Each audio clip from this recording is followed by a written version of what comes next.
My name is Arix Zalace, and I'm co-owner of Turtle Safe Products, which is located in the Panhandle of Florida in Walton County.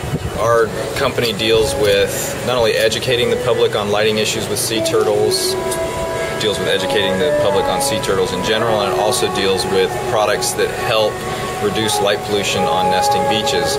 One interesting thing in Florida is the nesting season is the start of our tourist season, so we just have thousands of people that come down to the beaches during the nesting season, and it's impossible to keep that many people off the beaches at night with flashlights. So one thing we've come up with, our first product basically, is it's a filter that when you peel it off and adhere it to the lens of your flashlight, actually filters out all the wavelengths of light that are harmful to sea turtles. Sea turtles, being nocturnal animals, do not see certain wavelengths of light in the visible light spectrum. Those wavelengths falling between 580 and I believe 670 nm. They're not attracted by that, and since we know that sea turtles are attracted to light cues to not only come up on the beaches and nest, but also to find their way back to the water, it's very important to reduce light pollution.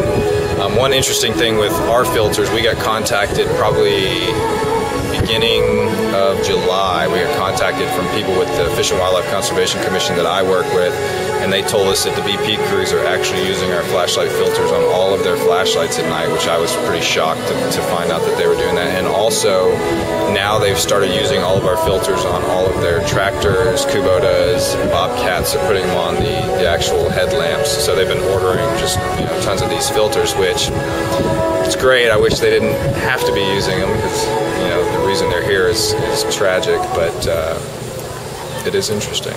Now, the oil spill tragedy could not have come at a worse time for the sea turtles in the Gulf. It's the beginning of the nesting season is May 1st, so basically it came right at the beginning of the nesting season. One thing a lot of people who follow sea turtles might not realize as well is in the Gulf of Mexico, especially in the Panhandle here, we have the sugar white sands, and sand temperatures determine a lot for a sea turtle. They determine the sex of the hatchlings. It determines how long the hatchlings actually incubate in the nest before they hatch. One interesting thing about our beaches, because they're white sand, the sand does not get as hot, so we produce far more male sea turtles than females. If you know sea turtles, they return to within 5 miles to 35 miles of where they hatch to lay their eggs.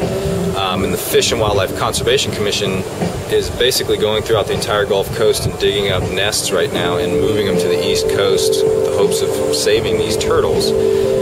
Scientists are unsure why sea turtles come back to the same beaches they nested at. One thing some of them believe is it has to do with that crawl from the nest to the water. So this could be detrimental to the sea turtle populations in the Gulf if we're moving them to the East Coast.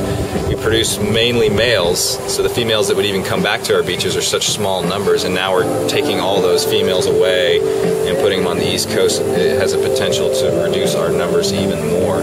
I agree with why they're doing it completely, but it's just another angle of how it could really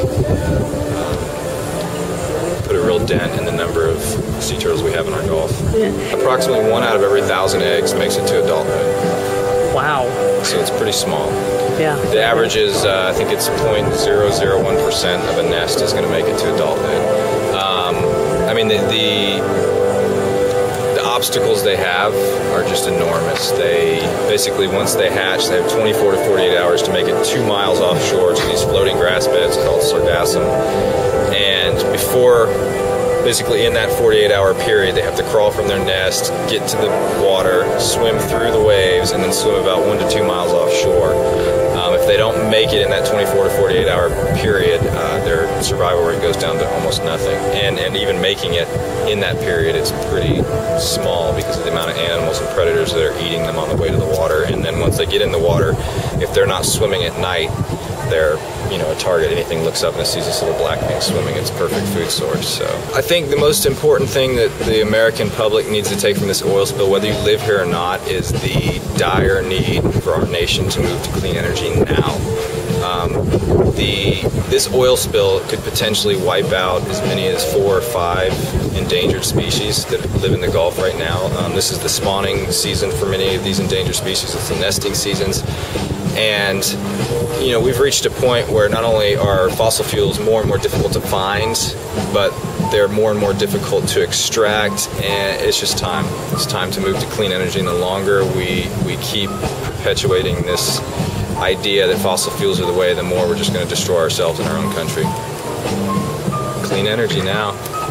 That's about it. Okay.